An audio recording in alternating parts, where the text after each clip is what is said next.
প্রথমে কামিজটিকে 4 পাট করে নেব। ভালো করে সেট করে 4 পাট করে নেওয়া হয়েছে। বন্ধ সাইড দিয়ে থাকবে আমার দিকে, অপর দিকে থাকবে খোলা। এলাস্টিকের জন্য 2 ইঞ্চি মার্জিন করে নেব।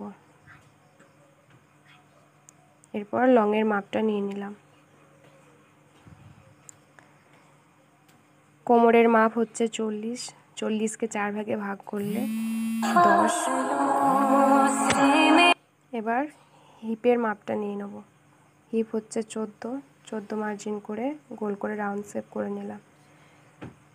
সুন্দর করে ফিনিশিং করে রাউন্ড শেপটা করা হয়ে গেল। 3 ইঞ্চি বাদ দিয়ে পায়ের মুহুরিটা এঁকে নিলাম। এবার হিপ থেকে মুহুরি অবধি ড্রয়িং করে নিলাম। এদিকেও কল্লি থেকে মুহুরি অবধি ড্রয়িং করে নিলাম।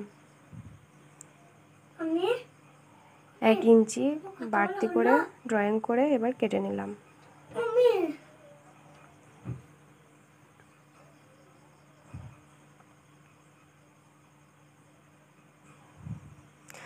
বন্ধ সাইডটাও কেটে নিতে হবে। ব্যাস পুরোটাই কাটা হয়ে গিয়েছে। এবার সেলাই করে নেব। আমি অফ ক্যামেরায় সেলাইটা করে নিয়েছি, বোতামগুলোও সেট করে নিয়েছি। এই যে হচ্ছে আমার প্যান্ট পায়জামা, ট্রাউজার প্যান্ট।